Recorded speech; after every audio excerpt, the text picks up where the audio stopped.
Good evening, everyone. Welcome. So glad to see all of you. Thank you for coming. Hopefully this will be a really rewarding educational night for you. I'm Tyler Taylor. I'm the coordinator for the Interfaith Coalition on Homelessness. Our program tonight is Understanding Homelessness, and it's been one that we've been excited about for the Interfaith Coalition on Homelessness for quite a while. So it's finally coming to fruition, and this is exciting for us. Our speakers will be Maggie Meier and Glenn Weber, who bring two real different sort of perspectives, very complementary perspectives. I think that's what you'll find.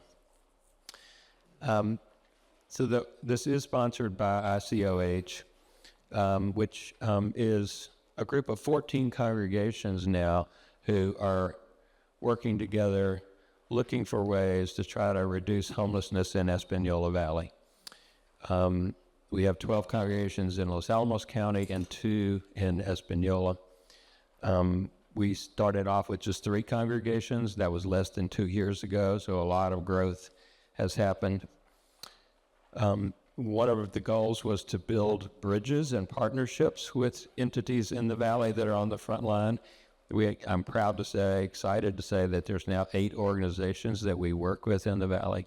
So they know us, we know them, personal relationships have been formed. So there's a lot of good stuff happening there. As you'd imagine, this is really, as an interfaith organization, this is really based on our core shared values around kindness, respect for all people, commitment to the work, and humility. I'm still working on the humility part. I think I've got the others down fairly well, but not that one.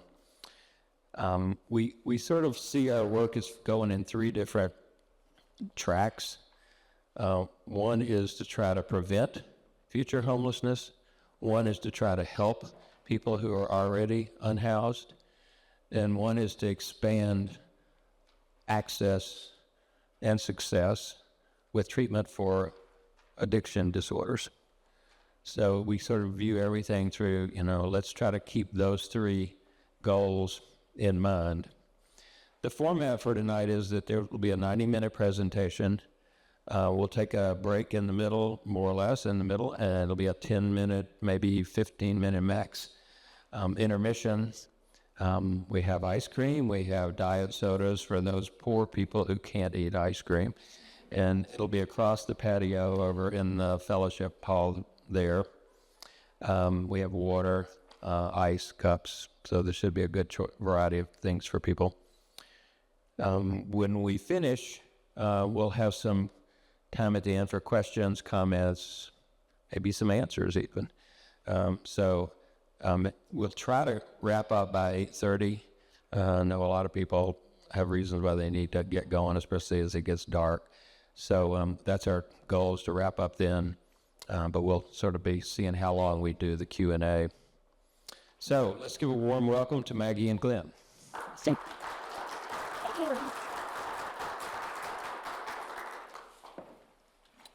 Hello, my name is Glenn Weber. I am employed at the Consuelo's Place in Santa Fe. It's a homeless shelter. I used to work for Espanola Pathways Shelter. I wore several different hats there.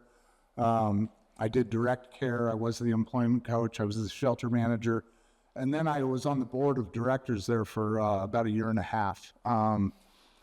Consuelo's Place in Santa Fe is a very different type of shelter. It's a non-congregate type of shelter. It's kind of unique with what we're doing. And kind of what led me into this field of work is several years back, I had a stroke. I had a house, I had property and whatnot outside of Espanola. And because of the stroke, I ended up losing everything. Nothing got paid. I ended up in the hospital. And I ended up homeless. It just kind of brings it all into reality. And I still have some deficits from the stroke. I mean, I still have some fine motor skill issues, memory issues and whatnot. But I realized how hard it was to navigate that world. So I wanted to be in that world to help others, because they're incapable of navigating it themselves. Unless you have a professional case manager who's been through it, it's complicated. Housing somebody and helping them connect with resources is very complicated. It's something, before I had my stroke, I never paid any attention to it. I mean, you know, we've all seen people find signs on the street corner. We didn't pay any mind. But I want to help people. I don't want anybody to ever suffer what I suffered. So that's what led me into this field of work. And I'm pretty excited to be part of what they're doing with the coalition in Los Alamos. I think it's important just to educate people.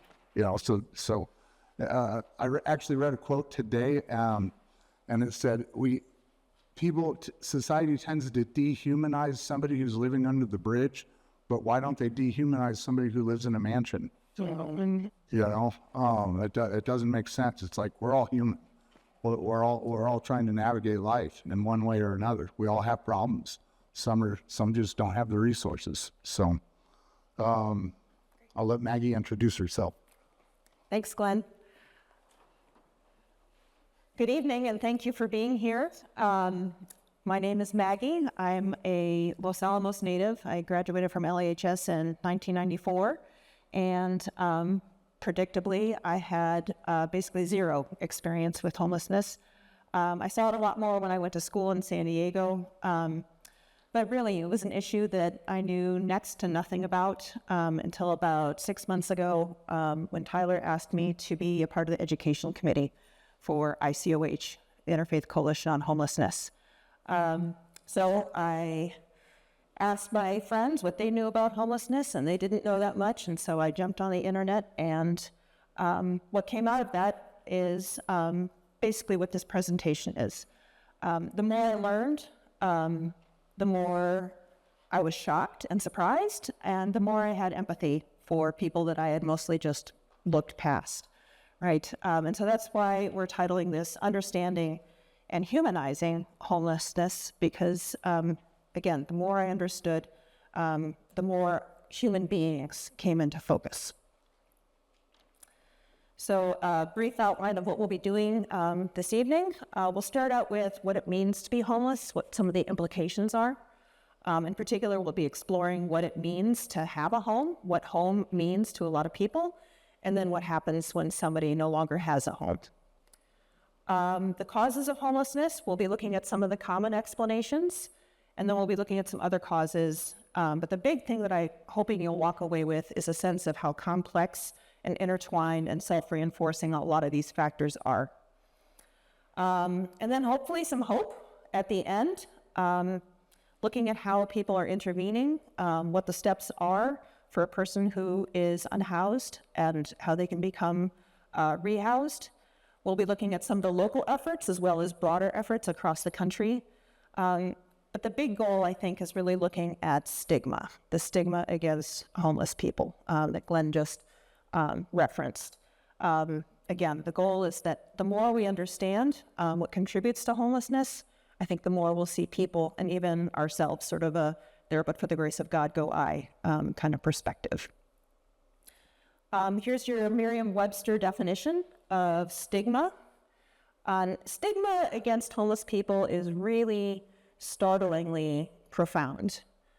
There was a study done using fMRI technology that images the brain and brain activity in response to different stimuli. This is back from 2006. When people were shown images or videos of homeless individuals, the part of the brain that registers a human being didn't react, right? It was as if they were looking at a rock or an animal. And the brain's disgust and threat reactions spiked, right? So I want to be the first to say that this is not entirely surprising. One of my all-time favorite books, most influential books, is a book by Malcolm Gladwell called Blink. A blink reaction, according to him, is sort of it's a broad feeling that's based on a compendium of all your experiences on a given subject. So If, for example, you're obsessed with baseball cards, right?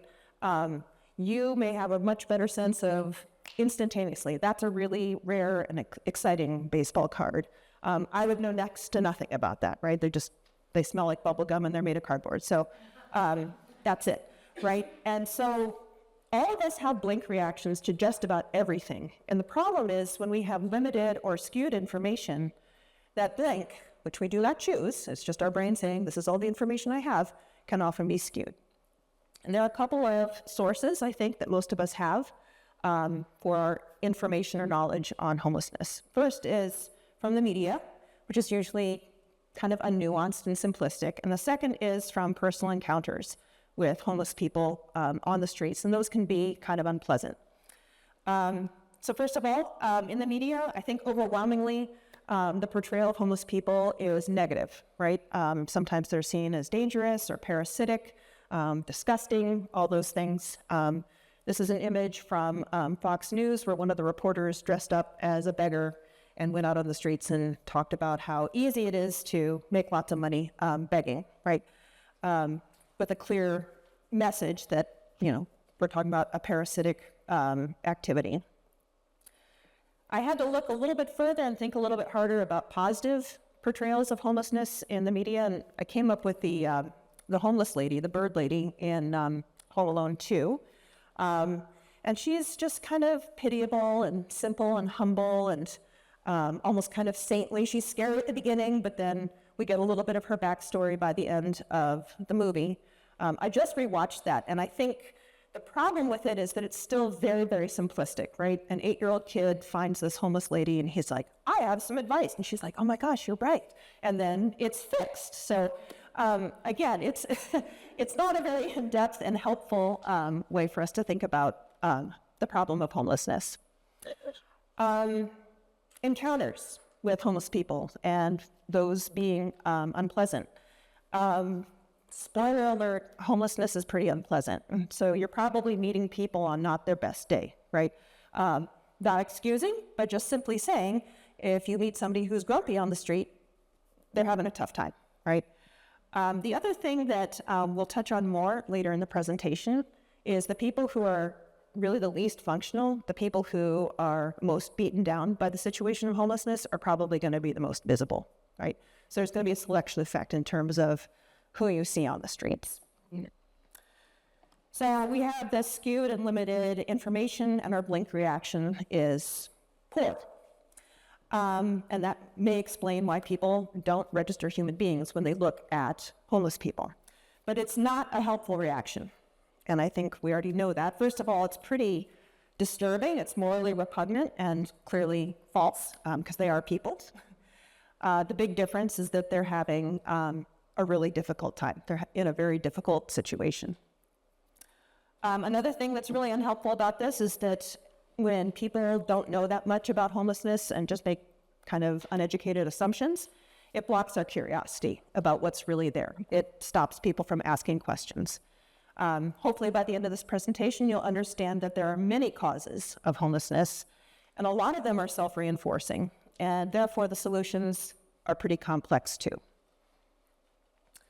And finally, us all having, or most of us having, a pretty inaccurate idea of homelessness, that influences policy decisions, right? I don't think our politicians, or a lot of our politicians, are particularly well-versed on the reality of homelessness. And so a lot of policy decisions in regards to poverty and homelessness are not based on what's actually there. We basically have people in an emergency, and we're sending the wrong kind of help, right? So a blink reaction is nobody's fault, but uninformed blink reactions are barriers. And that's what we're here to dispel tonight. All right, on this screen, there's going to be kind of a parade of common reactions to homeless people, some of them offensive. If any of them stick out to you, I'd like you to kind of glom on to one or two and carry it with you throughout the presentation. I'm going to call these the big three. These are the kind of stereotypical reasons that people give for homelessness: drug addiction, unemployment, and mental illness. But there's a lot more.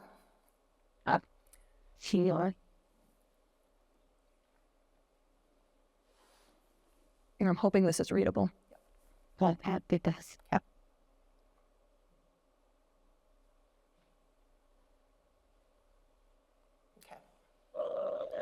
So just scan those.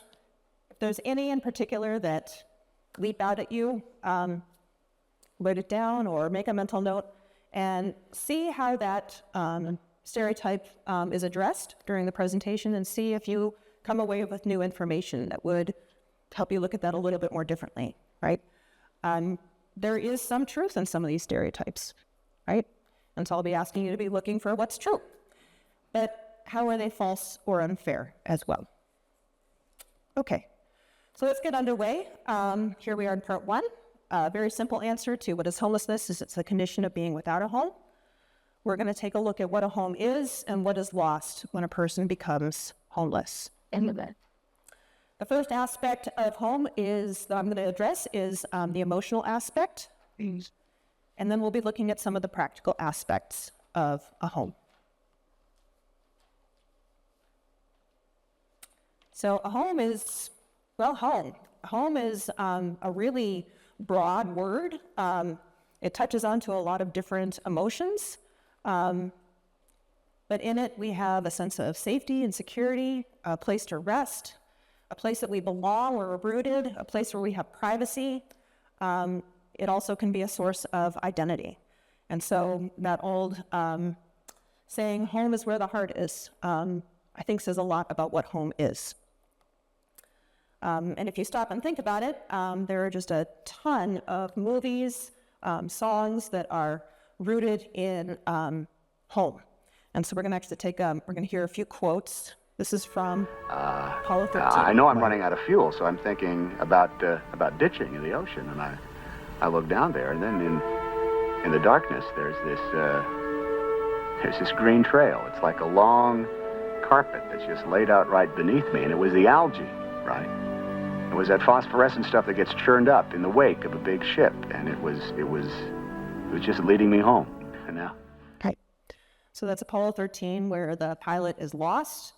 He is in the darkness, and then there's this miraculous phosphorescence trail leading him home. So this sense of when you're away from home, when you're lost in the dark, home is the place that you are headed at. E.T. Home phone. A.T. home phone. He's still mastering the grammar of English like Yoda never did, but yeah, he's trying to get home. And the end of that movie makes me cry every time, right? There's no place like home. There's no place like home. There's no place like home. Even if home happens to be in black and white and you live in a place where there's color, you still want to go home, right?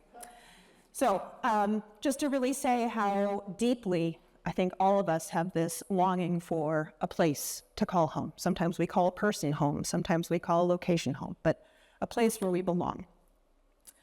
Sometimes home is not home, right? Some houses do not provide what I've just been describing. Some of them are not safe, not cozy, not happy, not loving, not restful. So if a physical home, a house, lacks these basic emotional elements, you're dealing with something that's called hidden homelessness. And hidden homelessness is really pernicious. It's often a precursor to becoming completely unhoused on the street. And in this case, we have the tragic situation where home is where the heart is broken, right? Child abuse and domestic violence are the two examples that we're going to be addressing tonight in terms of home being where the heart is broken. One way that psychologists measure the degree of a person's abuse as a child is to look at adverse child experiences, or ACEs. It's the ACE test. The average score for the general population is somewhere between 1.6 and 3. There's a real strong correlation between a rough childhood and homelessness. 80% of homeless people have at least a 4. That's at minimum. Okay. And some of the stories that homeless people bring to the fore are really quite difficult. I think Glenn's going to speak to some of that.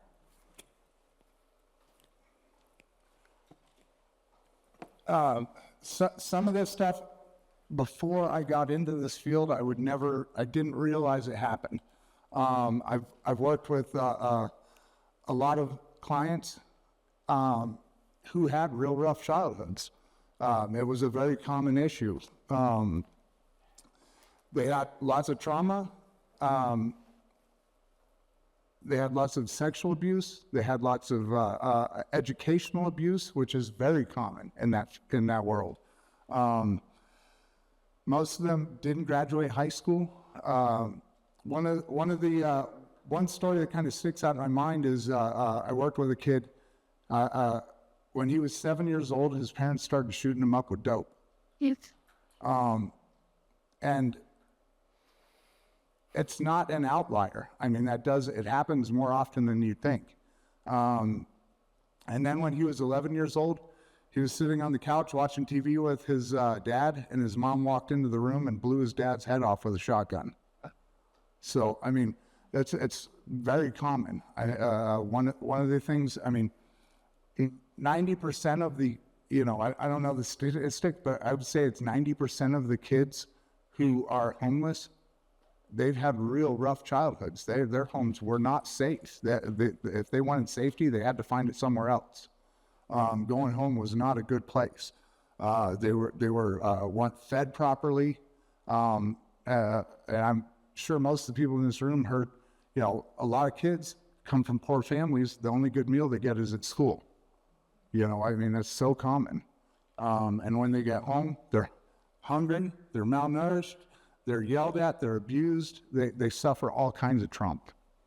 And another incident, and this affects every aspect, every socioeconomic part of society. Homeless people, housed people, rich people, is domestic violence. Domestic violence is so common. We'll have some numbers on that too. Yes. And it takes a while. It takes a while to build a person's trust, because I know Maggie's going to talk about the statistics. So a lot of the statistics I would argue with, because the female clients that I work with, pretty much 100% of them have had some kind of DV history. They've been abused by, they've had some kind of relational violence. It's awful. And it takes an average of 7 to 12 times for them to finally leave their abuser. Because a lot of times familiarity is not as scary as the unknown, even if it's abuse. Leaving takes a lot of courage. The women who enter homelessness, a lot of times they don't enter it, through economics or policy. They enter it through violence. And then they become homeless, and then they're victims. They can become victims in the homeless shelters. They can be victims on the street. And there's a lot of long-term consequences that come with DV, medical, dental expenses that they have to live for the rest of their lives dealing with. It can be pretty extreme. My partner's in the room right now, Renee. She had a family member who was murdered a couple weeks ago because of leaving a domestic violence situation. And she had left the situation. She was with a new person, but her old relationship, her old boyfriend stalked her, ended up killing her and her new boyfriend. So, I mean, it's real. It's real. And it happens too often. And like I say, one of the things I've learned with a lot of the homeless people is they're going to tell you everything's okay. They've never had issues. It's once you develop a relationship with them and they realize that you're trying to help them, that's when they start to get honest. And that's when you start to get to the nitty-gritty and you can actually help them solve things. It's complicated.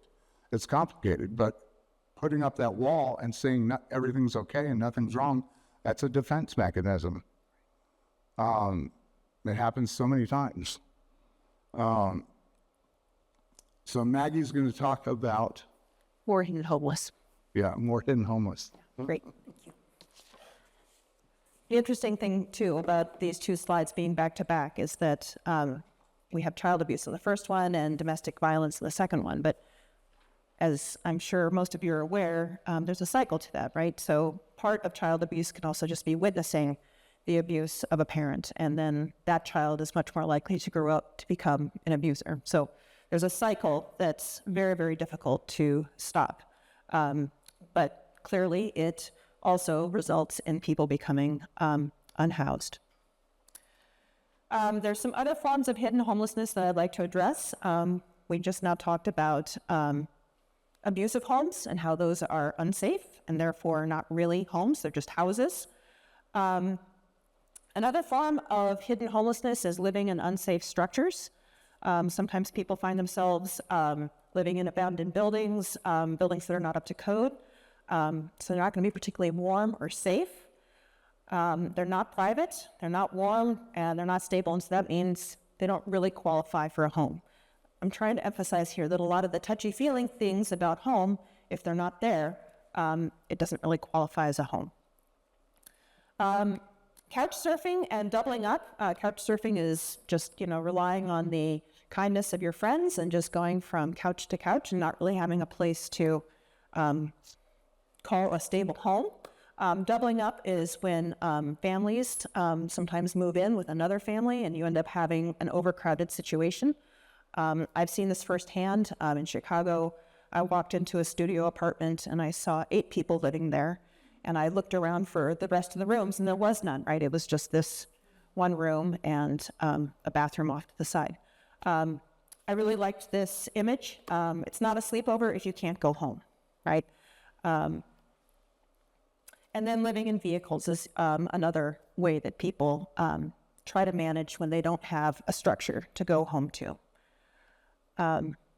So hidden homelessness, in some ways, is actual homelessness, right? A lot of people think that homelessness just means you're under a bridge or something like that, but there are a lot of different forms. And so hidden homelessness is often a precursor to becoming completely unhoused and being on the streets. But hidden homelessness also really highlights the difficulty of getting accurate numbers of how many people actually are unhoused. How do we figure out these numbers? There is what's called the PIT count, or the point in time count. Happens every January, and volunteers just fan out into an area and they try to count homeless people. Perhaps, obviously, they start in shelters, but then try to go to other places where homeless people are likely to be found. And it's going to be pretty hard to find, people living in abusive homes or living in their car, people who are trying to kind of hide away. So this is only going to capture a part of the picture.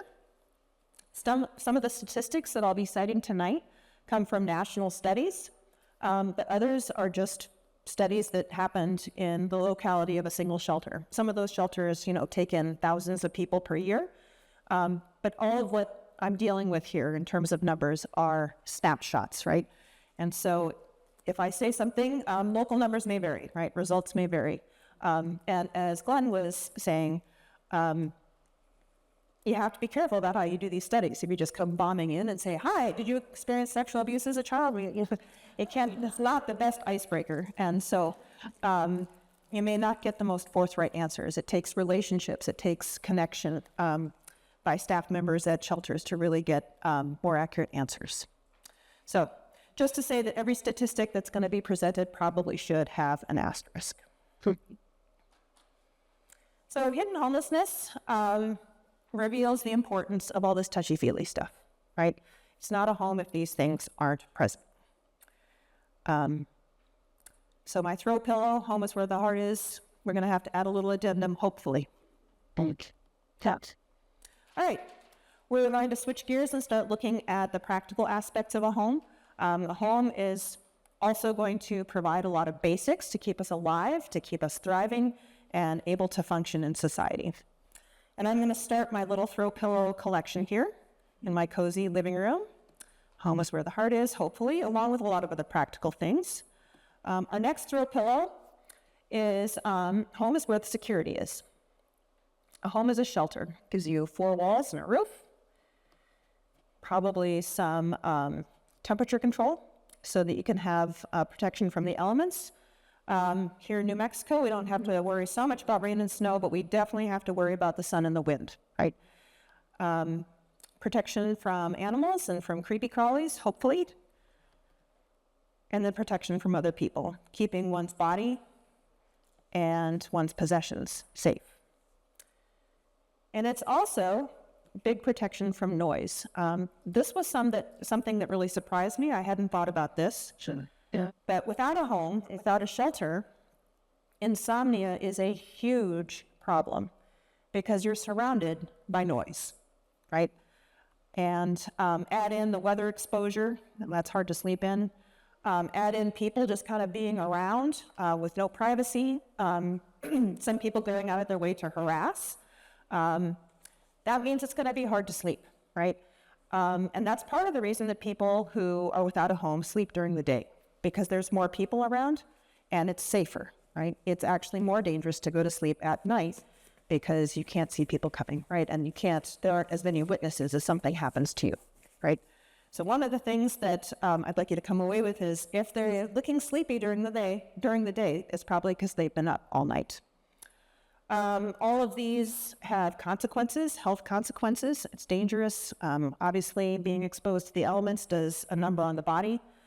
Infectious diseases are much more prominent among the homeless population. Anyone who has a pre-existing condition before going into homelessness, that's going to get worse. There's also the human evil attribute where people get attacked, right? People are just not nice to homeless people. And so there is injury and trauma due to those attacks. Sometimes people aren't expecting to see people on the street and hit them with cars by accident, and mental health suffers as well. So without a home, without shelter, life is just really exhausting, uncomfortable, unhealthy, and unsafe. So we'll add our throw pillow. Our next throw pillow, home is where the bathroom is. We do a lot of things in the bathroom that keep us really clean and keep us hygienic. One that I hadn't thought about was the clothes and the blankets, but yeah, if you have running water in a home, it's a lot easier to stay clean. And without a home, it's just darn near impossible to stay clean, right? Oh, God. And this has consequences too, right? More health risks, in particular, skin diseases, if you can't clean yourself. If you've got chronic conditions that require washing, you can't do that. The dehydration really hit me hard. If you don't have a place to use the restroom, sometimes you might just decide, well, I'm not going to drink today, or I'm not going to drink for a long time because then I won't have to go look for a place to pee, right? When people get dirty and smelly, people start to get prejudiced against them. Makes it real hard to make a good impression on a job interview, right? And again, mental health is impacted by having poor hygiene and not looking well. So, home is where the bathroom is, where the running water is. A house or a home is a personal locale where people can find you. This includes professional correspondence, financial correspondence, and just people being able to find you. And if you don't have a home, it's going to be real tough to get and keep a job. It's going to be hard to have any kind of account of any type without a mailing address. And it's hard for people to find you. It's hard for friends and family to connect with you. All right, this will be our last throw pillow. It's not a picture of my house, I swear. Home is where the stuff is, where we put and secure belongings. So homes provide a bunch of basic necessities. We've already talked a little bit about shelter. We've talked about how a home protects us from the elements, but we also have a collection of things within a home, like extra winter clothes, a tent if we want to go camping. We have different types of ways to shelter ourselves that are stored within a home should we choose to go outside of the home. We also talked a little bit about security and safety from thievery and assault, but also homes just provide a lot of security with being able to turn the light on and being able to plug in your phone and being able to call 911. Some people store weapons in their homes. We talked a little bit about hygiene and health, but it's also the place that you keep your toilet paper and your toothbrush. It's where you keep your clean undies. And it's where your medicine cabinet is too, right? If you are on medication, home is where we keep those safe. Food is an obvious one. Most of us have full refrigerators and full shelves. The refrigerator helps things stay nice and cool so we can buy perishable items. Plus, we've got a whole collection of ways to prepare food and make it tasty. What could be more comfortable than the comfort of your own bed and a full wardrobe of your very own clothes? But all of our hobbies live in our homes. We might have beings like plants and cats and dogs we like to take care of. Those all live in our home. We keep our valuables, our bling, at home. Tools, personal items. If you just finished taxes, you probably have a very full file cabinet somewhere with your social security number and all those sorts of things. That stays at home too. And finally, last but not least, those of us who have survived the evacuations of Los Alamos for fire, all the memorabilia from family, right? We've got photo albums and things like that. So things get pretty tricky when you don't have a home. Everything that you have is going to have to come with you. And you're not going to be able to take everything. So the first time I did this presentation, I was kind of guessing. I'm still guessing. Since you no longer have a shelter, you're probably going to need to take along a tent. But yeah, maybe some winter clothes. Maybe bring the cell phone along, hope for a charging station. Probably you're going to have to leave all the food at home because you're probably not going to have a can opener and all those other things, and maybe bottled water and some granola bars. I think I've seen homeless people with guitars, and I think I get it now, because what a nice portable thing to be able to take along. But anything of value is liable to be stolen, and so it has to come with you. And it really helps to have a dog. Why? Because they're good company, but they're also really good security. They'll keep you safe.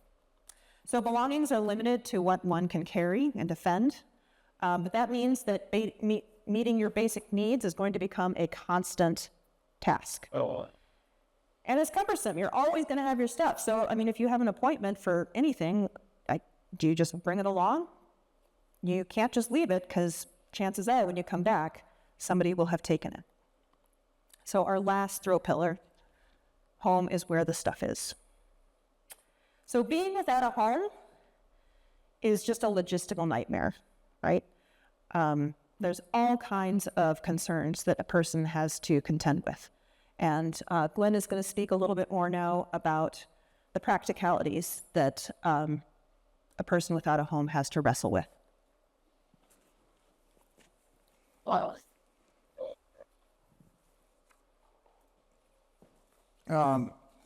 want to bring up a couple other stories of clients I've worked with. I know one of the big things. So I actually did an intake of a client about a week ago, and he works, but it was a performance-based job. He can't get more hours unless he performs.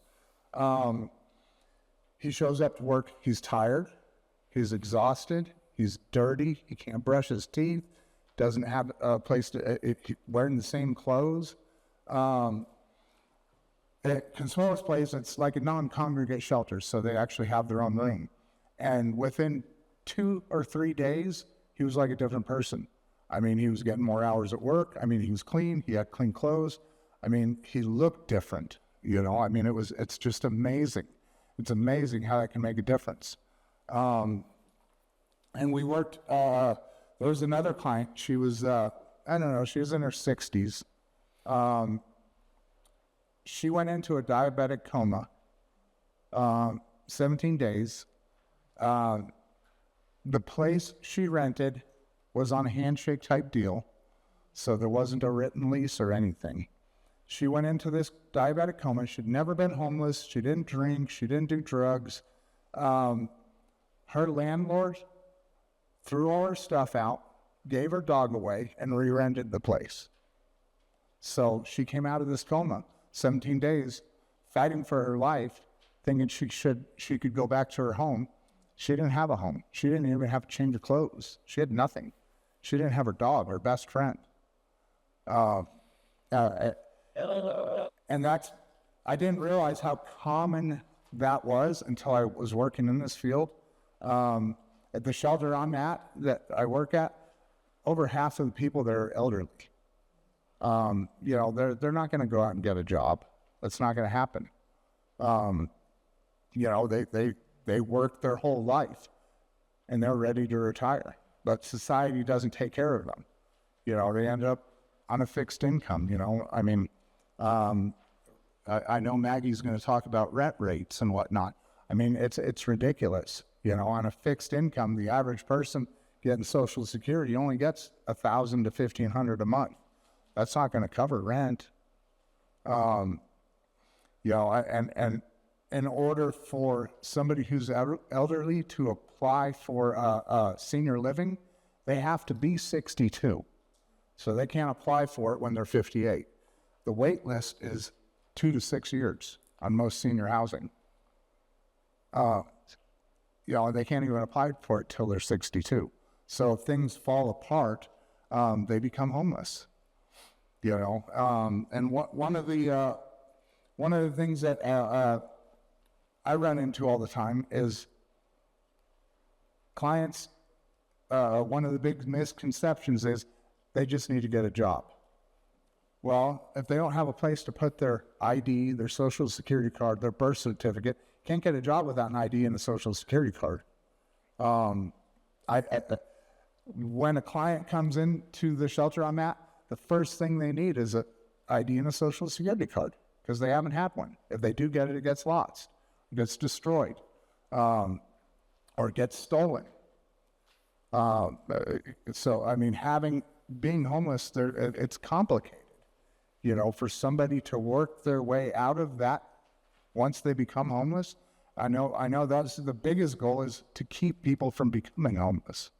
However, there's hundreds of thousands of people in the United States that are homeless, that they need help from somebody who can help them navigate this and figure out where they can stay, before they can get a job. They got to have a safe place to keep their stuff. So, You gave them all the answers. yeah. Yeah, it's okay. She's going to reiterate. I am. No, that was great. Because I wanted to address this question. I knew he was going to say that. Don't worry. A lot of the time this question is asked, I think, in a really unsincere way, right? This is more of a rhetorical question. Why don't they get a job, right? Well, and I'm asking, now that you've heard some of this, why don't they get a job, right? Hopefully, you're aware now that survival is kind of a full-time job when you don't have a house. A house provides a lot of the infrastructure that keeps people ticking, right? And when that's taken away, well, you got to figure out how to keep yourself ticking. And then just the logistics of trying to get a job while homeless is just kind of unimaginable, right?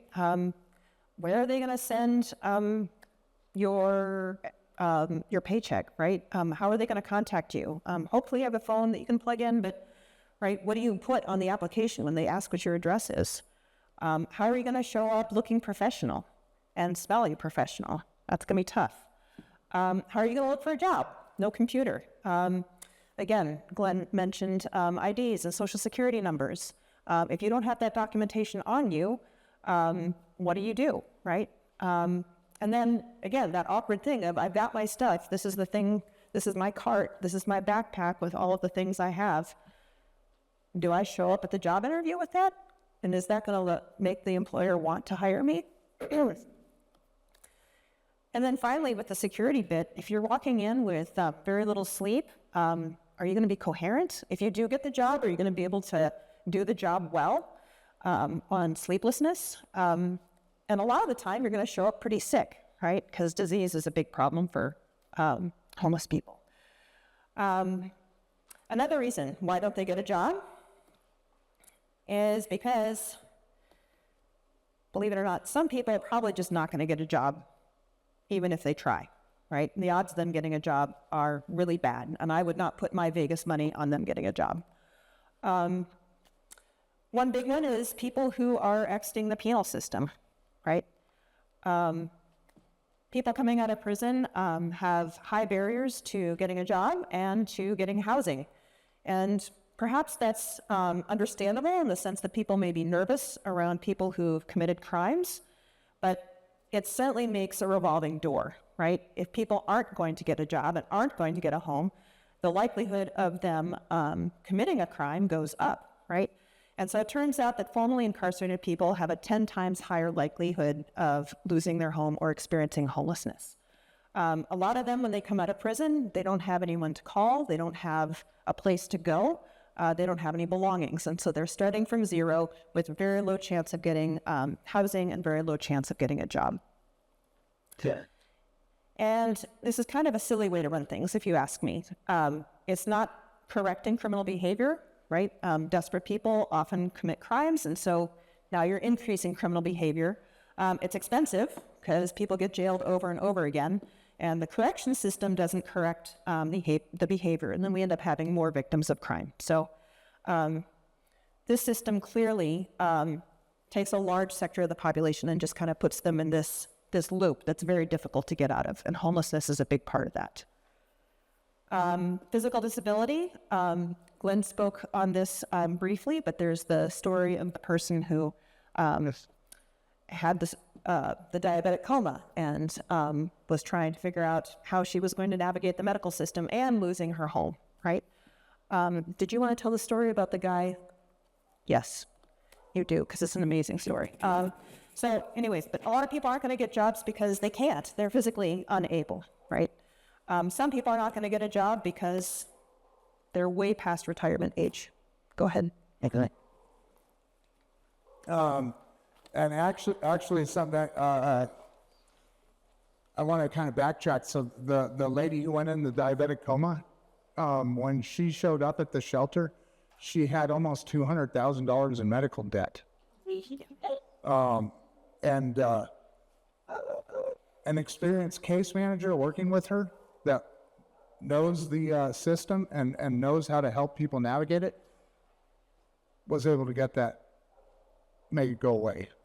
Wow. So I mean, that's one of the things that, I mean, the boots on the ground, the people who work in this field, I mean, we understand the resources. We work with the resources. I mean, it is very complicated. It is very complicated. But I also had a client, he was 84 years old in a wheelchair. He rented a small carriage house.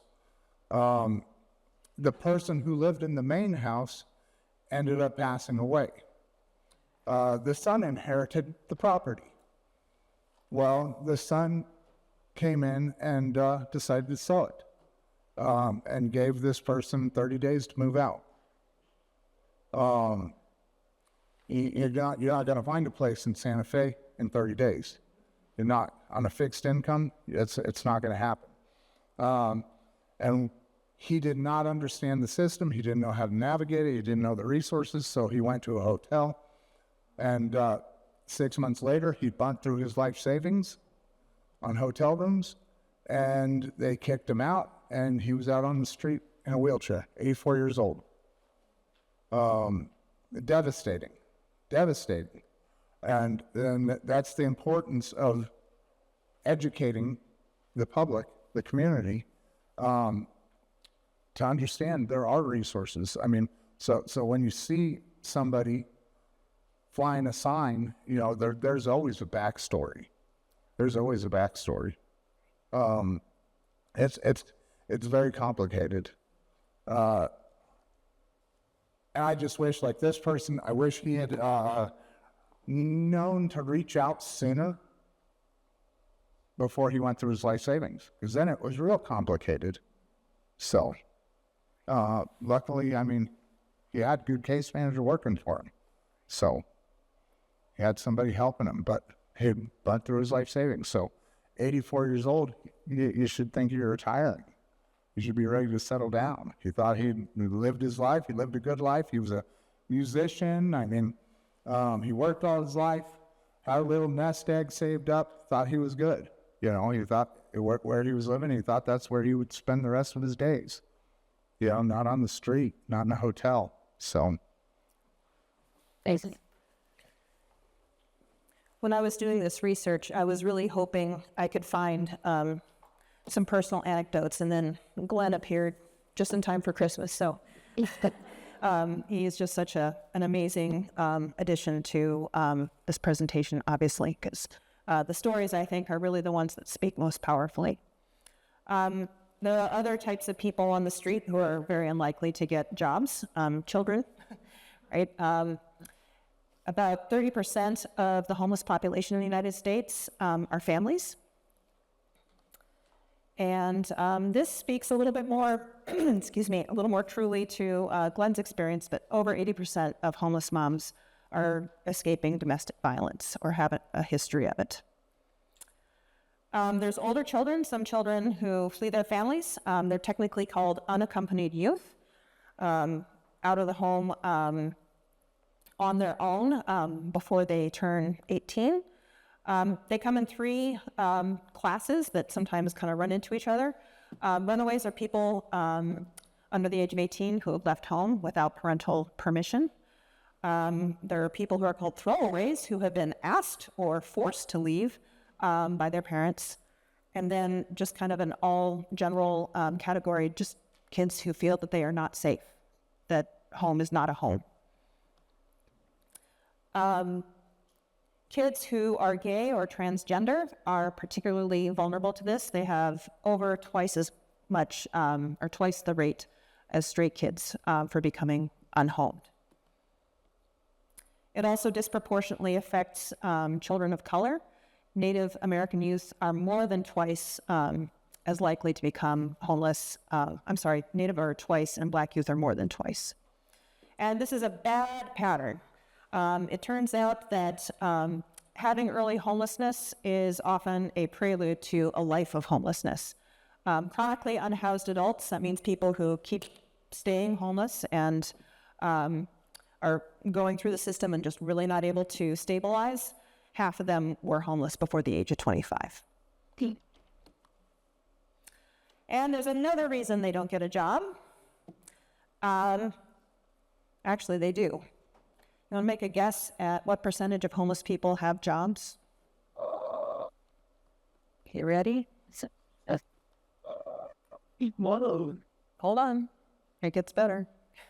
Again, the numbers are kind of variable, but it's anywhere between 1 in 4 to over half, right? So despite the logistical hurdles that we just described, at least 1 in 4 homeless people have jobs, right? So why? What is going on here? A big reason is math. So here's your next pop quiz question.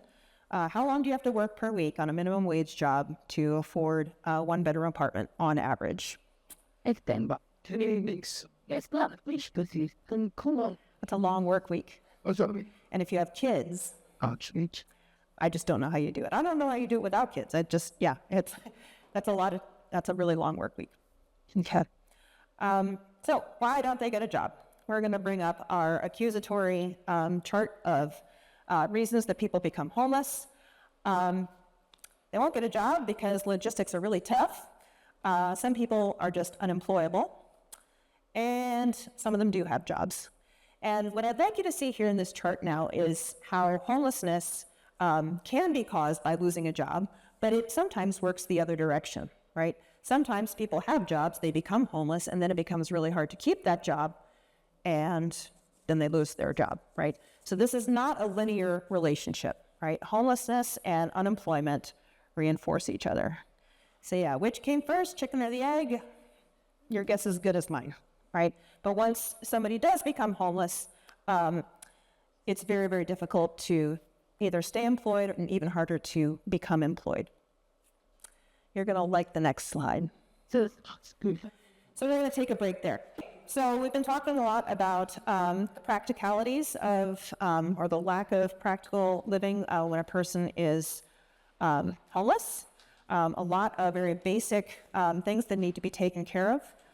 The next thing I'm going to discuss is the emotional aspect of losing that emotional core, that sense of belonging, and that sense of stability. So being without a home is not just a logistical nightmare, but it's also emotionally difficult. There's a lot of fear, a feeling of abandonment, a feeling of not knowing where one is going to go or where one belongs, even a sense of being disposable, and just always being on, right? There's no place to really relax, and anything could happen. And at worst, homelessness is traumatic, right?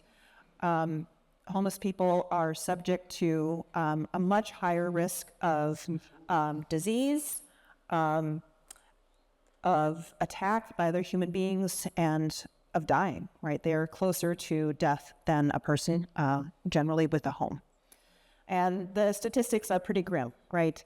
12 to 17 times more likely to be a victim of assault. Over a third of people who have experienced homelessness have been sexually assaulted. Almost half have been victims of a violent attack during their homelessness.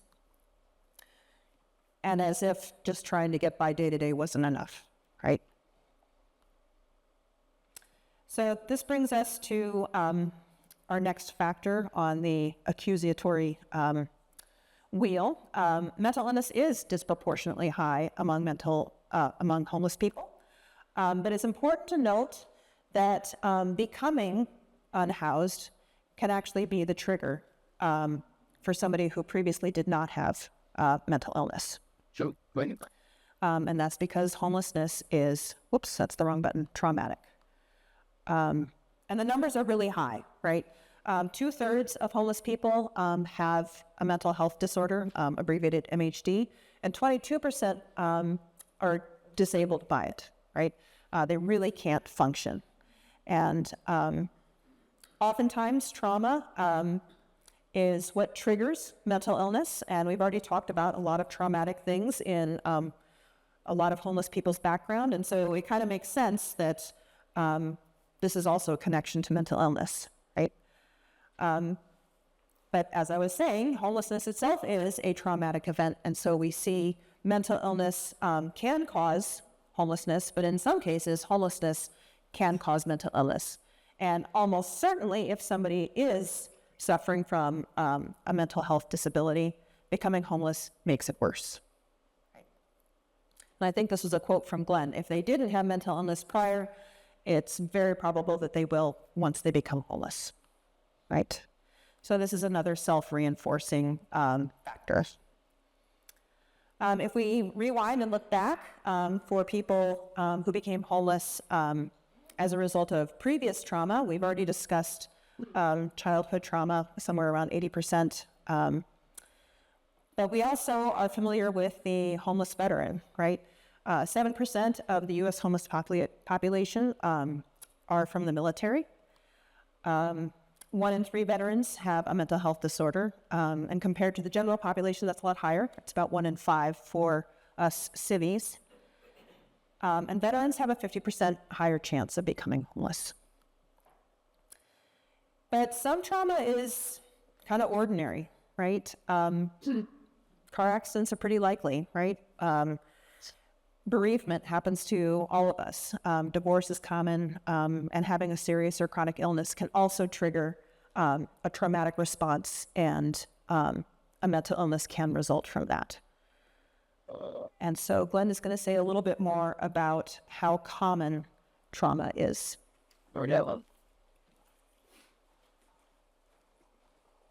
I'm kind of curious how many people in this room have a family member or know somebody who has a mental health disorder.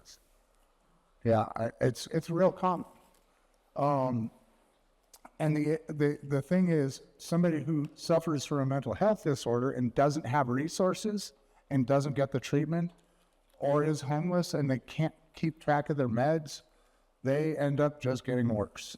Somebody who has resources they can navigate through it. They can deal with mental illness, and they can they have a strong support system, so they don't end up homeless. And one of the things we were talking about, the trauma, the child abuse and domestic violence and whatnot. A lot of these homes that's common in, they don't have a lot of resources. So when they become adults, they end up homeless. They struggle with life.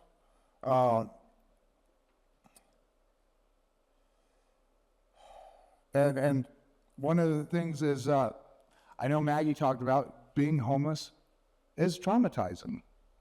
A person who suffers from homelessness, they just get worse and worse and worse. They're not able to navigate that. I would say, I'm pretty sure Maggie will talk about this. Schizophrenia is a pretty common one. Probably, I don't know how many people in this room know somebody who suffers from schizophrenia, but in the homeless population, it's very, very common. And that's because they don't get navigated to the proper resources. They don't get the proper treatment. And when a person's suffering from mental illness, that just makes it harder for them to get a job. At the shelter I'm at Consuelo's place, Santa Fe has what they call a linkages voucher. So it's a housing voucher that helps a person pay for rent.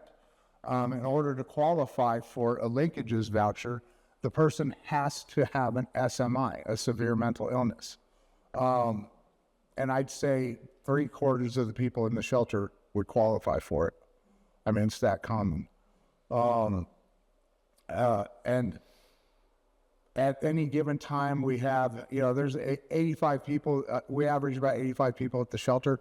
At any given time, there's 4 or 5 of them that are suffering from schizophrenia. I think in my entire life, I've met a couple people who had schizophrenia. I see them every day now. I mean, it's just so common. And I know people who, when I was younger, I knew people who suffered from schizophrenia, but they had good backgrounds, they had good resources, they had good family. So they didn't become homeless. They had people help them and navigate that. It's so depressing to see this. Somebody who suffers from trauma, they're not able to get better. And just to kind of tag on to that, this is not going to come up in a slide, but there is a severe shortage of mental health helpers.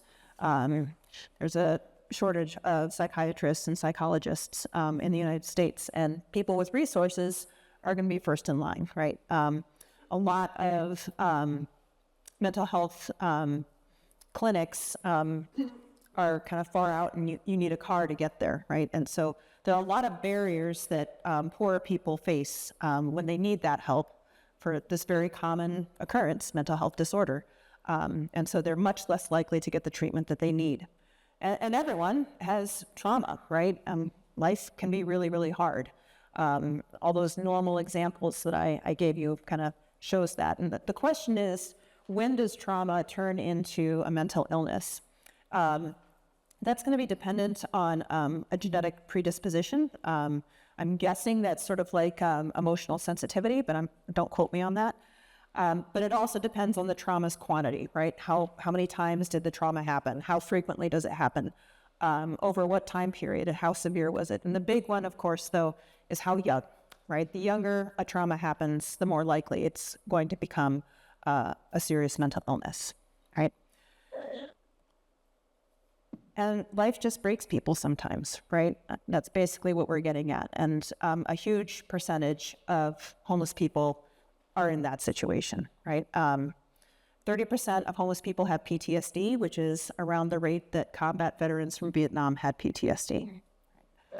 45% with depressive, 26% with major depressive, and 1/4 with anxiety disorder.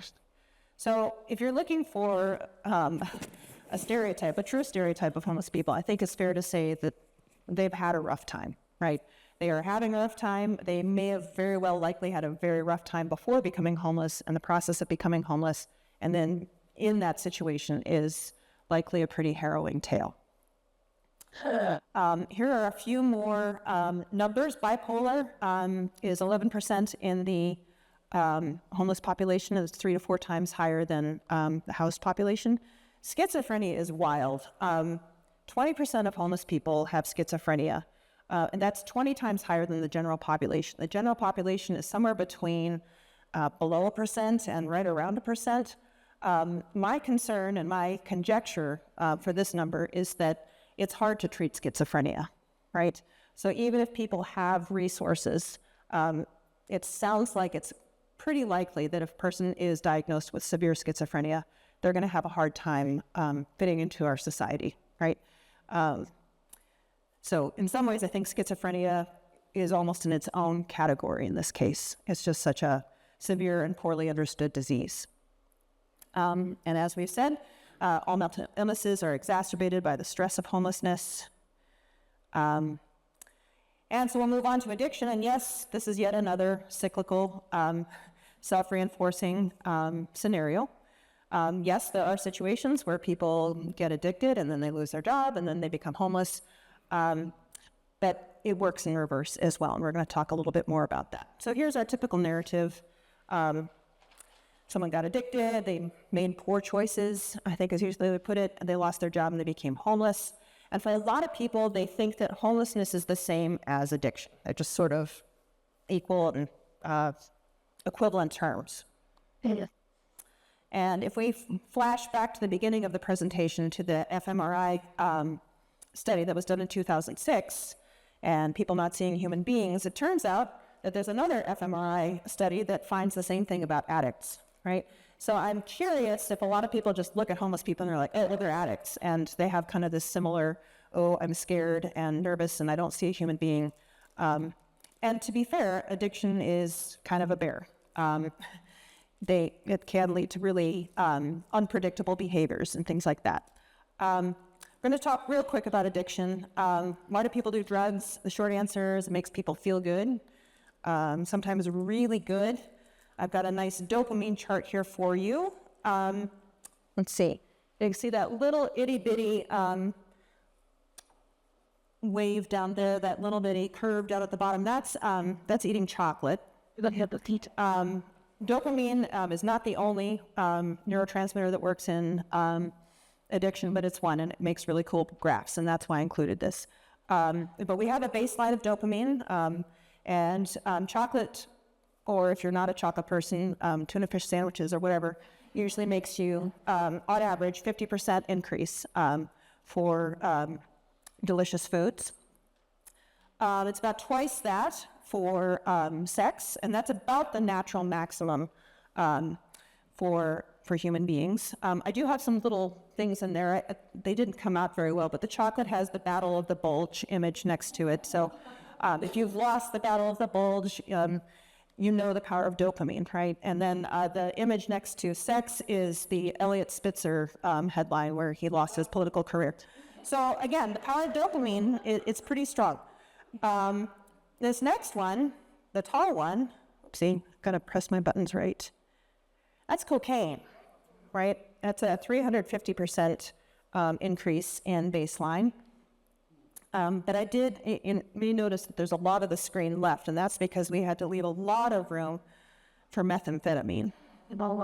Yeah. So we are talking about some pretty seriously outlandish chemistry going on in the brain. I've thought of this as, I think it was it Icarus who flew too close to the sun, right? And it's sort of like there's these people who have had these experiences that none of us can imagine, right?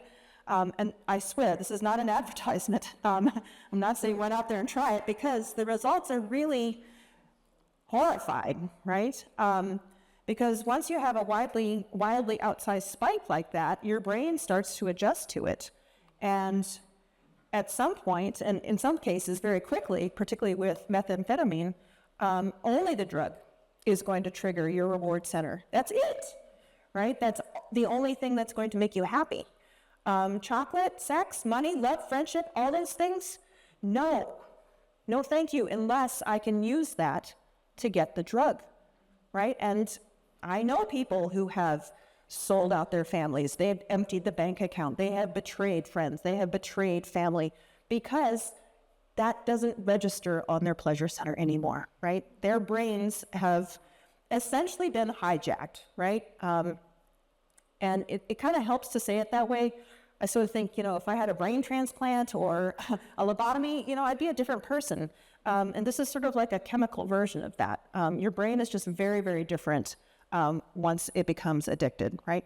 So we're discussing here the reward pleasure center, the basal ganglia. It's in charge of the I want drive. It also hijacks a couple of other parts of the brain. The is this a good idea? I put in the Geico Geckler there because insurance companies sure as heck know when that prefrontal cortex has been developed. That's why kids can't rent cars until they're 25, because that's approximately the age that the prefrontal cortex fully comes online. And if you know a teenager or ever were a teenager and did something dumb, you can probably blame it on the prefrontal cortex. And unfortunately, drugs affect that too, right? Is taking this drug a good idea? Sure. Right? And maybe the scariest one is the extended amygdala. This is the lizard brain. This is flight or fight. When the drug begins to decrease in an addicted person's brain, you start getting warnings and withdrawal approaches. And withdrawal, I've been told, is like standing on the tracks, right? And a train coming right at you. It is a mess. Withdrawal is basically a medical condition. They've done a couple of real scary movies about withdrawal that I have not bothered to see because that's just too scary for me. And withdrawal symptoms can last for a long time, up to a month of feeling absolutely miserable, and in some cases, being life-threatening, right? So withdrawal often is going to require teamwork. It's going to need a community of people to help, and often those people are going to need to have a medical background. The point of all this is people are going to do darn near anything to get a fix, right? If they are that addicted, they may be literally dying for a fix. They will die if they do not, right? This is true with alcohol. I think this is true also with meth. You need some help, right? Heroin, I think, also has some pretty awful side effects. So since getting a fix is so urgent, sure, they'll beg for money, no problem, right? A lot of people are like, I would never do that. Well, if your brain was hijacked, you might. And if you were facing death, right? So if you meet somebody who is asking for cash in a really pushy, kind of annoying way, you may be meeting somebody who is approaching a medical crisis, right? I'm not saying just give it to them, but I'm just saying you can understand a little bit more where that pushiness may come from, right? So back to this narrative that all homeless people are addicts, and they think that all homeless people beg. What is the actual percentage of people who have addictions? It's not even half, right? And it's just a little bit over twice the national rate. And the most common addiction, kind of boring, it's alcohol, right? It's not a big, sexy, scary, hard drug. So where did we come up with this equation of homeless people being hardcore drug addicts who are on the street corner? My suspicion is that it's just the high visibility of panhandlers, right? They are on purpose going to be extremely visible, right? They place themselves in areas where they're going to be noticed. They may just ask for money and say no thanks to a sandwich, right? They can be kind of emotionally manipulative. You can kind of walk away feeling kind of yucky. And they look kind of homeless, right? They look suntanned and they look ragged and all those things. But not all homeless people are panhandlers, right? Some of them are. Some of them absolutely are. Sometimes that's the only way they're going to get a meal. But not all panhandlers are homeless, right? Even if they have a sign that says that. So You make this assumption, but the really important thing to realize is that homelessness is scary. A lot of homeless people don't want to be seen. So there is a huge chunk of homeless people that we don't even know about. Did you want to say something about father or brother? Yeah, just real quick. This comes from a good source, Chaplain Joe's Street Outreach in Santa Fe. Unfortunately, he passed several months ago, but he had been doing street outreach for over a decade in Santa Fe. And I had gone out with him and done street outreach a couple times, but I asked him how many people in Santa Fe are homeless that don't use the shelter system, that don't use any of the resources. And he said there's about 500. So that's the hidden homeless. These are people you'll never see. Right. You know, they live in tent encampments back hidden in the woods. I mean, a few of them even have jobs. You know, I mean, they have their own little society. You know, they have a mayor, they have an enforcers, you know, I mean, they have people on fire watch. It's pretty interesting because it does become its own little community. These are people that they just don't want anything to do with the society. So that's where we kind of talk about statistics. It's real hard to get an accurate count. And I would challenge most of the statistics after working in the field because, you know, like I said earlier, you gotta work with somebody and develop a relationship before they're honest about what's going on. And then if you can't find them, you can't ask them. So. Right. Great. Thanks. So there are a bunch of reasons, but you may have already guessed them. Why do they prefer to stay hidden?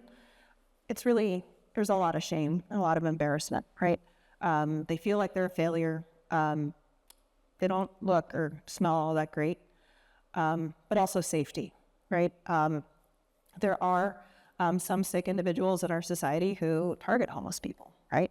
And so being highly visible on a street corner is probably not the best way to avoid that kind of attention. Also hiding from harassment by police and other homeless people. So a lot of the homeless population really try to keep a low profile, right? We've already talked about the hidden homeless, but like Glenn said, there's even situations where people have jobs, and there's situations where people will sleep at work, right? They'll say goodnight, and it's 5 o'clock, and they'll go out the outdoor and then sneak in the back and, you know, go to sleep at the desk. And, you know, $100 a month will get you a gym membership and a shower, right? So people do a lot of really creative workarounds, and you wouldn't know that they are without a home. And the problem is when people just lump homelessness in with panhandling, they just deeply misunderstand homelessness, right? Not all homeless people are addicted, right? In fact, less than half. Panhandling homeless people with addictions are highly visible, but most homeless people are going to want to keep kind of a low profile. Not all panhandlers are without a home, even if they have a sign that says so. Some addicts are not homeless. Perhaps that's kind of obvious, but some people have homes and they can afford the drugs and they can afford the privacy, and they do drugs in their own home. And I think the biggest thing, though, that I want to impart is that addiction is not a lack of willpower. It's a medical condition, right? It's not a moral failure. There are measurable changes in brain chemistry and, in some cases, brain structure, especially when somebody is under chronic stress like homelessness. And long-term effects, long-term use of drugs can really affect the brain in a profound way. And that brings us to the next point, that recovery is really, really hard, even if you do have a home, right? So the connection between addiction and homelessness is not the linear way that people think it is, right? Why do people do drugs? Well, yes, to make them feel really, really good, but also to help people stop feeling bad. And here's our old friend trauma again, right? People who have been traumatized, particularly as children, are more likely to become addicts, right? And that includes alcohol and cigarettes. But then again, as we've mentioned, homelessness itself is traumatic. And so here we go again with a self-reinforcing situation. Here's my ticker tape of doom. Trauma often drives addiction. Homelessness deepens addiction. And a lot of people often develop addictions after becoming homeless. And that one really hit me hard. The idea that, some people are afraid to go to sleep at night, but they were getting sleepy. So you take an upper, right, to stay awake at night and stay safe, right? And now you're into drugs. Drugs can make you feel real warm. So if it's a cold night, right, drugs are an easy way to deal with some of the problems that are presented by addiction. And then overcoming addiction is just, it takes so much, right? It's going to take a community, as I mentioned. You're probably going to need some help, probably some help from some doctors.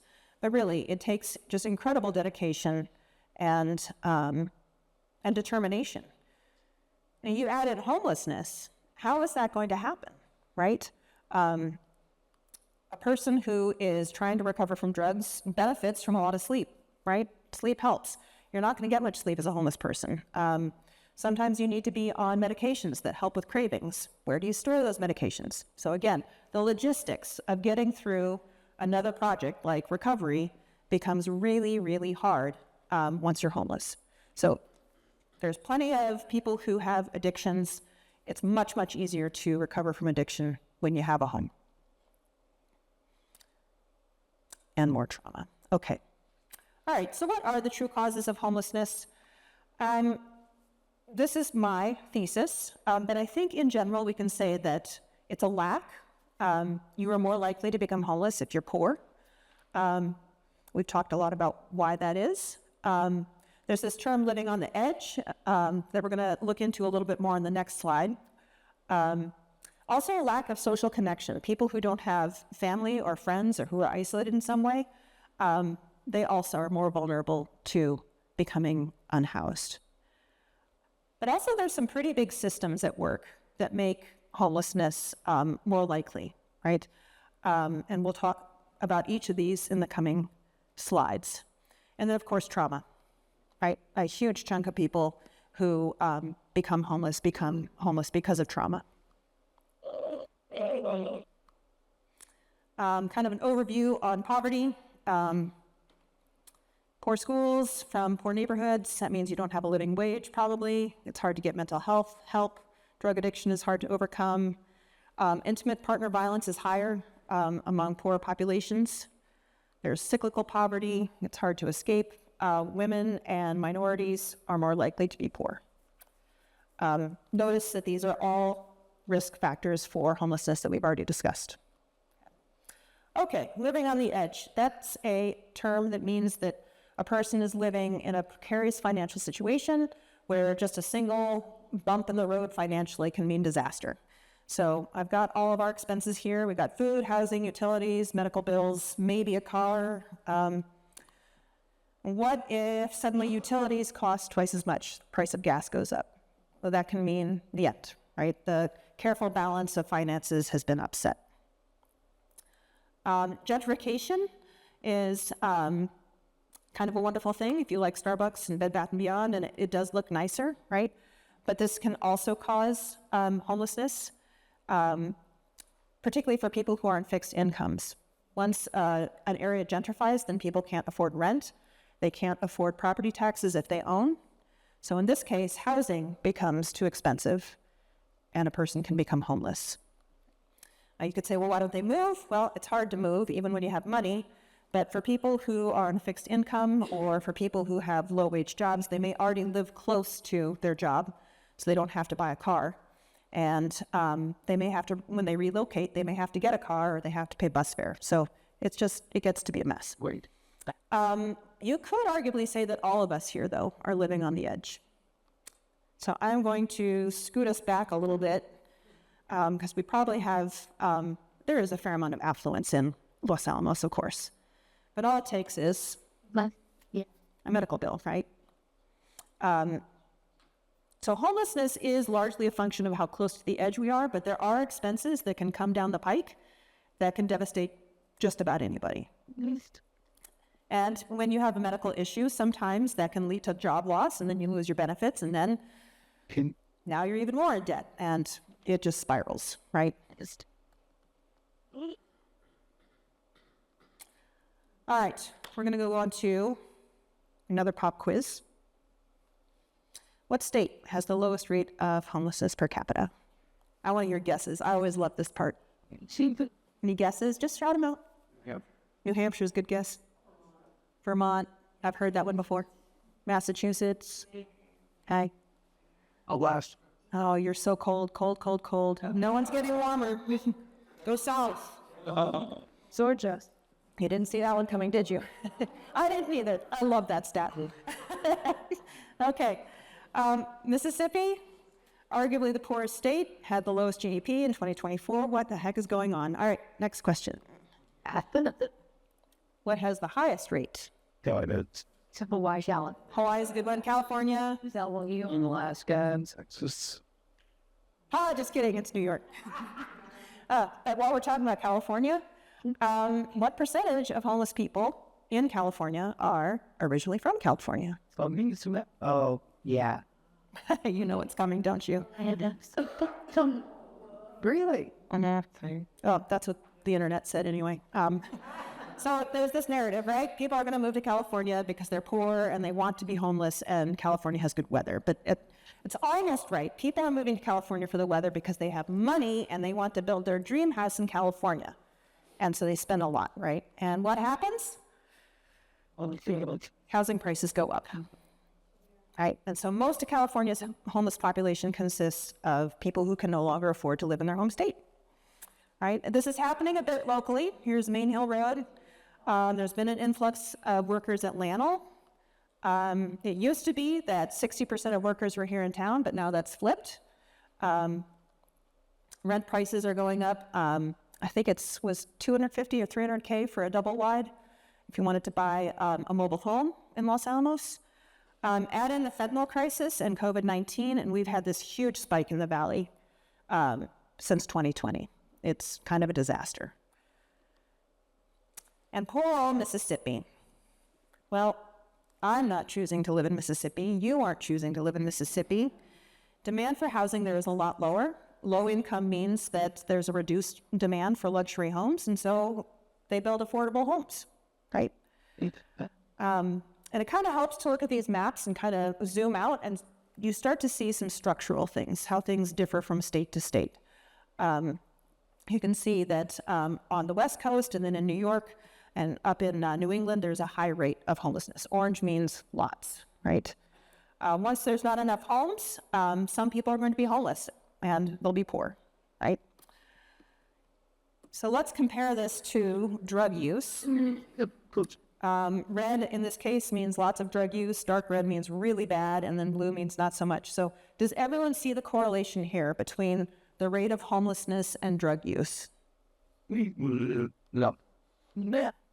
No, I don't either, because it's not there, right? It's just not. And you would expect, if that was actually the narrative that people were turning back to, that drugs, lose job, homeless, you would see more of a correlation, and you don't. But you do see a correlation between housing prices, right? I'm sorry, yes? Was New Mexico, was that as grand? Yeah. I remember. That's right. I guess that's, what was the name of that TV show? Breaking Bad, yeah.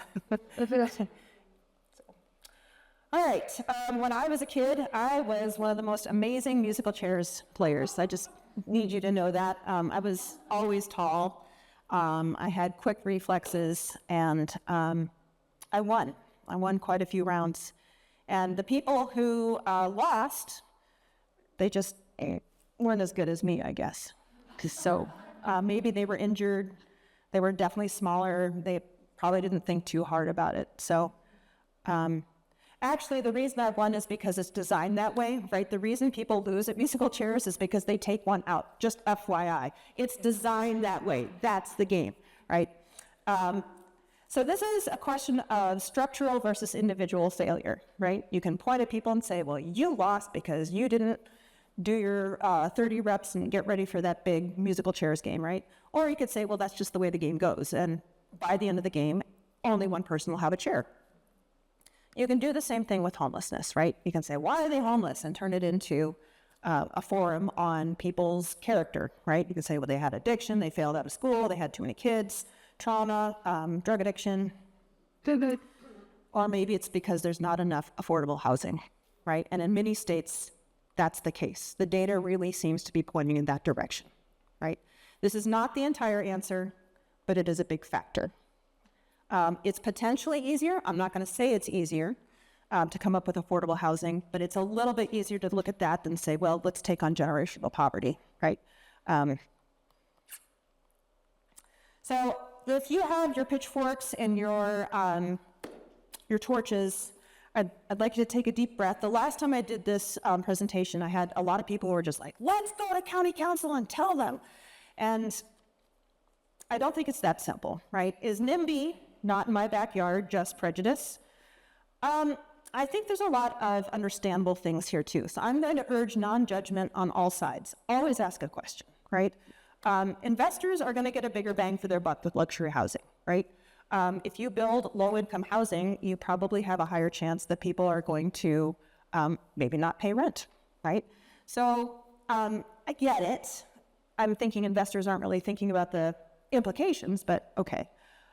It turns out that NIMBY is extremely prominent in progressive cities, and that's because a lot of progressives value the environment, and they also value outdoor availability, right? They don't want the canyons built up. They don't want the mesas built up. I want to hike there, right?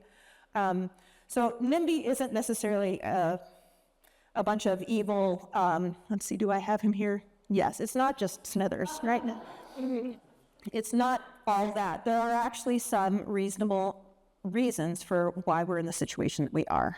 So let's get that slide to work correctly. Restrictive housing codes.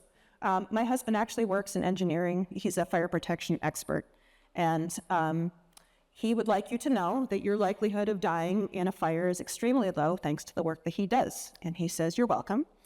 And that used to be a thing, right? A lot of people died in fires just 100, 150 years ago, right? And those stats have just plummeted to the point that people question why we have fire protection, right? It's sort of like, well, there's never fires. Why do we need it? It's like, no. That's why we need it, because we're so successful. And also just preserving heritage, right? Santa Fe is famous for its codes, right? They want to keep an adobe-looking cultural New Mexico kind of place. And so that's going to jack up prices for housing as well. So just because you're upset about codes and people being putting up red tape, please ask a question and see why it's there. I'm sure some of the code is dumb. I'm sure it is. But let's find out what it is before we get out our pitchforks. The wealth gap is another thing that is increasingly being recognized as something that predicts homelessness. Hobos and tramps were the words that we used for homeless people about 150 years ago in the Gilded Age.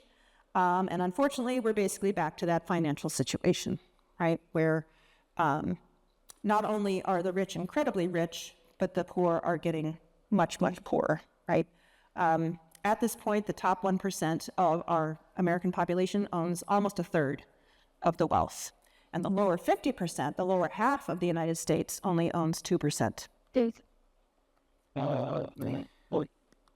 It's the large disparities that really cause problems. And since we're getting a little short on time, I'm going to zip through these. But you can kind of see people being priced out of homes, priced out of rent, and then just being unable to afford other basic necessities. I think I'm going to zip through. Okay. What should we do? We shouldn't close emergency shelters, right? People are going to die if we close emergency shelters. We'll talk a little bit more about that. We should not tear down tent camps, like Glenn said. People actually build homes, communities in tent camps. What can be done? Well, I'm going to walk you through the steps that take a person from unhoused to housed. The first is a stopgap measure to keep people from dying, and those are the emergency shelters. They're particularly important in the winter, right? And yes, people do die in New Mexico because of exposure, right? Exposure to the cold. But after stabilizing that, after getting people to stabilize in terms of their life, then we can start stabilizing them emotionally and start looking at the background of how a person became homeless, what needs to be addressed. And this is the work of longer term shelters. And then finally, reentry into society, and that's going to be involving helping people get job skills, looking for jobs, connecting with low-income housing and landlords that are sympathetic. And again, this happens at our long-term shelters and transitional housing. So if we kind of turn that upside down and put the essential supports down at the bottom and the reentry into society, you can see, hopefully, kind of a familiar form, Maslow's hierarchy, right? And so this ridiculous question that I love coming back to, why don't they get a job? Well, because that's a higher end thing that you do, right? You have to stabilize before you can even think about jobs. You have to have a bunch of building blocks in place before you can start thinking about becoming a contributing part of society. We think about this a little bit like a ladder. One of the things that we've thought about presenting to different communities is how many rungs does your community have, right? Because homelessness is just a really diverse problem, right? People are going to become homeless for just a huge variety of reasons. And so not everybody who's homeless is going to use every single rung. But if you have broken rungs, if you have missing rungs, that means some people are still going to fall through the cracks. And so addressing homelessness really takes a comprehensive approach, right? Of really looking at all of the social ills that lead to it. What can be done? Prevent people from becoming homeless, which sounds like kind of a duh thing. But it really is harder to get somebody out of homelessness than to prevent them. And it's cheaper too, right? So helping people with their rent, their utilities, helping them with food and toiletries, helping them with parenting. Sometimes parents just really need some childcare so they can work longer hours, right? Housing First is an idea and a concept that got started, I think, in the early 2000s, and the numbers are looking really, really good. It recognizes that if you have big problems like mental illness or addiction or loss of job or divorce or domestic violence, you're not going to be able to solve that problem without a home to do it in. So they just start with housing and then work on those problems, right? So there's no preconditions, no income monitoring. It's just you need stable housing as a foundation, right? And it works. And unfortunately, under this administration, we're no longer doing that. Maybe at some point, we'll look at the numbers and realize what they're saying. Interfaith Coalition on Homelessness, Tyler's addressed this, so I'm going to zip through this, but we're up to 14 congregations. Glenn and I are for free hire if you want us to come to your congregation and give a more individualized, personalized talk. We are trying to build collaborative relationships across our economic and cultural divide between the scientist eggheads on the Hill and the people who've lived here much longer in the Valley. He talked a little bit about the 3 prongs and how we're partnering with different groups down there. Come to a meeting, you'll hear more. Glenn, I'm going to steal this slide from you too, just so we can get through this and get you guys out the door. Support the experts in the field. A lot of well-intended people are like, well, I want to go down and I'm going to go talk to homeless people and help them. And Glenn's perspective, if I can paraphrase you, is there are people already doing that and they're experts in the field, and we should really just empower them to do their work, right? There may be opportunities for us to do that. We're in the process of creating a volunteer corps to do things. It'll probably be more like things like cleaning kitchens and painting places and repairing toilets, things like that. But there is a fair amount of skill that goes into assisting people without homes. And so one of the best ways you can help is to support ICOH and to support the groups who are doing amazing work in the Valley and Santa Fe. I like to think of homelessness as just sort of the tip of the iceberg of basically all of our social ills. Somebody was talking to me at ice cream and just saying, I just feel so overwhelmed. And I think that's a fair reaction, right? Homelessness is just so multivariate and complicated. If you say, I'm going to solve homelessness, well, in some ways you're saying I'm going to solve all of society's ills, right? And that's just not realistic. So when people say, what can I do? I'd say, well, what are you passionate about, right? Are you passionate about helping kids? Are you passionate about working for women's rights? Are you passionate about having a livable wage? What do you like to do? Do you want to get into politics? But it really just depends on the person, right? And I think the most important thing is to realize that judgment is just a blinding thing. Through the course of doing this research, I realized how many judgmental assumptions I had made about homeless people, and the more I learned, the more I was like, oh. And then it went both ways, right? Because my husband was like, well, by the way, one of the reasons homes are so much more expensive is because of my job, fire codes, right? So, okay, it's complicated. And I'm not sure that judgment really helps us come to rational, well thought out solutions. Instead, let's get our eyes fixed and start seeing people and not problems, right? For me, being mindful of my mind and hearing myself going, ooh, that was pretty judgmental, and then just, patting myself and saying, that's nice, and just letting it be and moving on, right? Feeding your mind with narratives is another great way to reduce judgment. Remember that if anything unifies the homeless experience, it's that it's painful, right? And so just to treat them with dignity and to smile, say hello, if you feel like offering them a McDonald's sandwich or whatever, great, right? So it is kind of a trite story, but I think it's an important story. The story of the child who was walking along the beach and throwing the starfish into the ocean after a terrible storm, and somebody said, what are you doing? There's got to be tens of thousands of these creatures out here who are all going to die, and you're just not going to make a difference.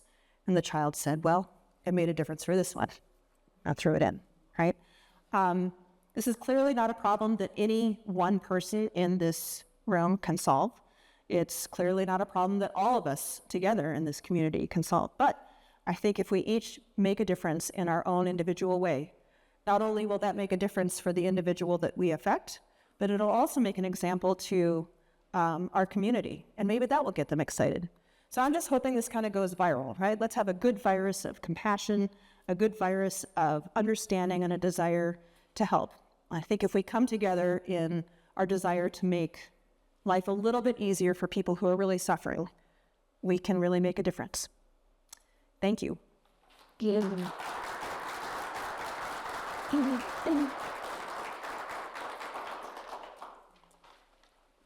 Thank you, Maggie and Glenn. That's just a tremendous offering that you've given us, and a lot of food for thought, deep food for thought. I understand that everybody probably feels pretty overwhelmed by trying to take all of that in. But I think what we've sort of concluded working with ICOH and working with our partners is that there are a lot of ways, some small, some large, where we can chip away here and we can chip away there and we can make a difference. Just watched it unfold for 2 years. So it's not hopeless. It's complicated, but fortunately there's a lot of good partner organizations who are working on different parts of this that we can plug into. We are going to be expanding our efforts to make volunteer opportunities more available for people generally, especially in Los Alamos County. We've already got some of that going, but we're going to try to formalize it and make it stronger. So please kind of be keeping that in mind if you'd like to get involved in doing some volunteering in places where you might go in pairs or threes and it would be a safe situation. Then we'd love to have your help. There's a list over by the door there that you can sign up on. Elizabeth's holding that. It means you can either sign up to be on our email list, or you can sign up to be available possibly in the future as a volunteer. And you can pick either one of those options. One of the volunteer opportunities that has just come up is that the Espanola Pathway Shelter has received funds that are going to allow them to take a kitchen, which basically was a sink and a microwave, and they're going to be able to expand it and renovate it and really have a real kitchen with a dishwasher and so forth, an oven. So for about 4 to 8 weeks, that's going to be now happening. And starting next week, that will be happening. So they want as many meals, particularly dinners, brought in as possible while they don't have an operational kitchen. So our hope is that we can get a lot of our congregations to sort of commit to one night a week taking down dinner for 35 people. We've already got several congregations that have said they want to do that.